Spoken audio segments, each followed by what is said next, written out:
በዚህ ዕለት መሲህ ወደ ኢየሩሳሌም ሲገባ የተዘመረው መዝሙር ሆሳዕና ለዳዊት ልጅ በእግዚአብሔር ስም የሚመጣ የተባረከ ነው፣ ሆሳዕና በአርያም የሚል ነበረ። በአጠቃላይ የዕለቱ ወንጌል ታሪክ እንዲህ ነበረ። በኢየሩሳሌም አቅራቢያ ደብረ ዘይት ተራራ ላይ ወደምትገኝ ቤተፋጌ ከምትባል ስፍራ ደረሱ። ኢየሩሳሌም ማለት የሰላም ከተማ ማለት ነው። ቤተፋጌ ማለት ደግሞ የበለብስ ቤት ማለት ነው። በእኛ አባቶች ደግሞ የተመሳቀለ ጎዳና ተብሎ ተተርጉሟል። ከደቀ መዛሙርቱ ሁለቱን በፊታችሁ ወዳለችው መንደር ሂዱ፣ የታሰረች አህያ ከውርንጭላዋ ጋር ታገኛላችሁ፣ ፈታችሁ አምጡልኝ፣ ማንም አንዳች ቢላችሁ ለጌታ ያስፈልጉታል በሉ አላቸው። ሐዋርያትም ፈተው አመጡለት። የሐዋርያት አገልግሎት የታሰሩትን በወንጌል ቃል መፍታት ነው። ሌቦች፣ አጋንንት ያሰሯቸው ብዙ የኃጢአት እስረኞች አሉና ጌታ የታሰሩትን እንደሱ እንዲፈቱ ተማሪዎችን አዟቸዋል። በሐዋርያት አገልግሎት የተፈቱትም የመሲሁ መገለጫዎች የእግዚአብሔር ማደሪያዎች ይሆናሉ።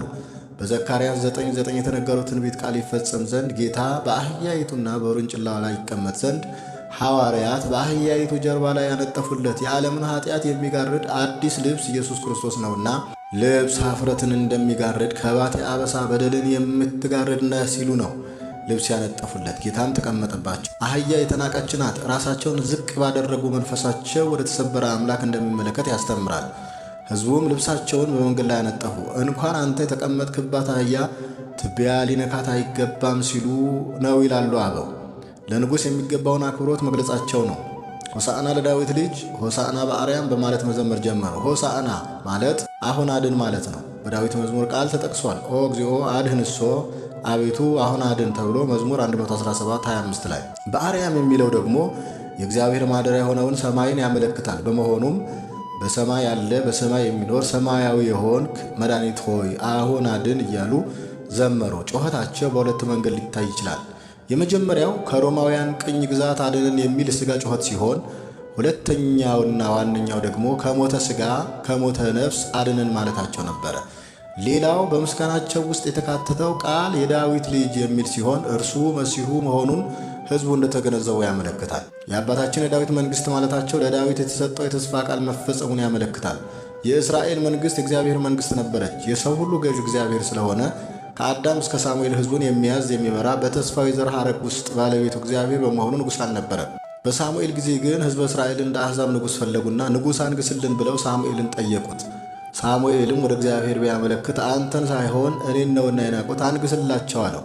ሳሙኤልም ንጉሣችን እግዚአብሔር ስለሆነ ይቅርባችሁ ቢላቸው እንቢ ስላሉት አህያ ጠባቂውን ሳኦልን ሾመላቸው። እግዚአብሔር እንዲገዛው ያልወደደን ሕዝብ የአህያ እረኛ ይገዛዋል። የሳኦልን መንግሥት ተሻረና እግዚአብሔር ሳኦል እያለ እንደ ፈቃዱ ሕዝቡን የሚመራበትን የእሱ መንግሥት የምትገለጥበትን ዳዊትን እንዲቀባ አደረገ። የዳዊት መንግሥት እግዚአብሔር መንግሥት ነበረች። ለዳዊትም ከአብራክህ የሚከፈለው ልጅህ በዙፋን ላይ ይቀመጣል ብሎ ለጊዜው ለሰሎሞን፣ ፍጻሜው ግን ጌታ ከእርሱ እንደሚወለድ ቃል ገብቶለት ነበረ። መበስር መልአኩ ቅዱስ ገብርኤልም ይህንኑ ተናግሯል ሉቃስ 1:33 ላይ። ስለዚህ በስውር ይተላለፍ የነበረው እግዚአብሔር መንግሥት በእግዚአብሔር ልጅ መወለድ ስለተገለጠች የአባታችን የዳዊት መንግሥት በማለት ዘመሩ። በዚህ ሁኔታ ወደ ኢየሩሳሌም መሲህ ሲገባ መላው ከተማ ይህ ማን ብሎ ተናወጠ። ሕዝቡም ይህ ከገሊላ ናዝሬት የመጣው ነቢዩ ኢየሱስ ነው አሉ። ከዚህም በኋላ ወደ ቤተ መቅደስ ገብቶ የንግድ ማዕከል የነበረውን ቤተ መቅደስ ከንግድና በንግድ ከሚፈጸሙ ወንጀሎች አጸዳ። ቤቴ የጸሎት ቤት እንጂ የንግድ ቤት አይደለም ብሎ በግልጽ ተናገረ። በቤተ መቅደስ የነበሩትን ዕውራን ዓይንን አበራ፣ ሽባዎችን ረታ፣ ጉባቶችን አቀና፣ ለምጻሞችን አነጻ። ነገር ግን ቤተ መቅደሱን ያዙበት የነበሩት የጸሎት ቤቱን የወንበዴ ዋሻ ያደረጉት የአእምሮ ዕውራን ሳይበራላቸው ቀረ። ስንኩል አመለካከታቸውም ሳይቀና ቀረ። በመሆኑም ሆሳዕና ብሎ የዘመረውን ሕዝብ አጣመው ዓርብ ይሰቀል እንዲል አደረጉት። መድኃኒታችን በቤተ መቅደስ እንዳለ በቤተ መቅደስ ውስጥ የነበሩ ሕፃናት መዝሙር ጀመሩ። ተማሪዎችም አብረው ሆሳዕና ሲሉ የካህናት አለቆች ዓይናቸው ደም ለበሰ፣ ልባቸው ቁጣ ተሞላ። የሚሉትን አትሰማም ወይ? ዝም በሉ በላቸው አሉት። ጌታም እነሱ ዝም ቢሉ ድንጋዮች ይዘምራሉ። በዚያውስ ላይ በዳዊት መዝሙር ከሚጠቡት ሕፃናት አፍ ምስጋናን አዘጋጀህልኝ፣ ጠላት ዲያብሎስ ደስ አይበለው ብለህ ተብሎ የተናገረውን አታስተውሉምን አላቸው። ባለ አእምሮ ነን የሚሉት ልብ ሲታወር፣ አንደበታቸው በሰይጣን ምክር ሲዘጋ የሕፃናት አንደበት ምስጋናን ያዘኑ ነበረ። ወንድሜ ሆይ እንደ ሐዋርያት ታዛዥ ልብ ይኖርህ ዘንድ እግዚአብሔርን ምስራትን ይፈታልህ ዘንድ ጸልይ። የተናቀችውን ፍጥረት እንዳልናቀ ምንም ኃጢአተኞች ብንሆን በንስሐ ወደ እርሱ ብንቀርብ እንደሚቀበለን እወቅ። አንዳንድ ሰዎች ክብርን ይፈልጋሉ፣ አያገኙትም። ትልቅ መባል፣ በሕዝቡ ዘንድ መወደድ ይፈልጋሉ፣ አይሆንላቸውም። ለምን እንደሆነ ታውቃለህ? የክርስቶስ ማደሪያዎች ስላልሆኑ ነው። ነገር ግን የዛሬው ታሪክ የመሲሁ መቀመጫ የሆነች አህያ በምትረግጠው ምድር ላይ ጨርቅ ሲነጠፍላት፣ ቅጠሉ ሲጎዘጎዝ አየን። አዎ የመሲህ ክርስቶስ ማደሪያ የሆኑ ሁሉ ክብር አላቸው። ራሳቸው ለመክበር የሚፈልጉ ግን ክብርን አያገኙም። የክብር ባለቤት ክርስቶስ ያደረባቸው መንፈሳቸው የተሰበረ ቅዱሳን ግን ክብር አላቸው። እናከብራቸውም አለን፣ እርሱ የቅዱሳን ክብር ነውና። አነሳስቶ ላስጀመረን አስጀምሮም ላስፈጸመን ለልዑል እግዚአብሔር ክብር ምስጋና ይሆን፣ አሜን።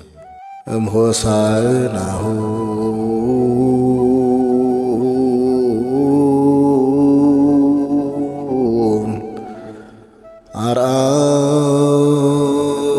አርአየ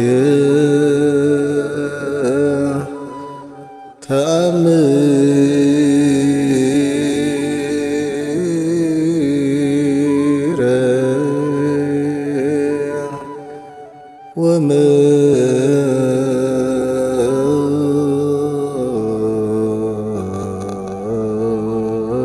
ወመንክረ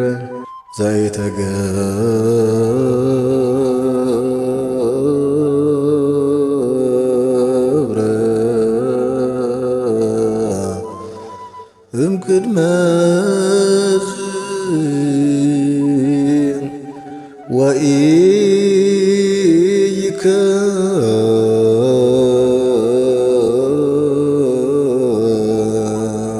ወኢይከውን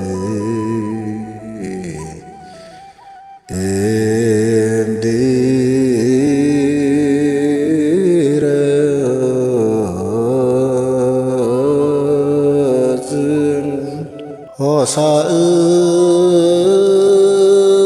ሆሳዕና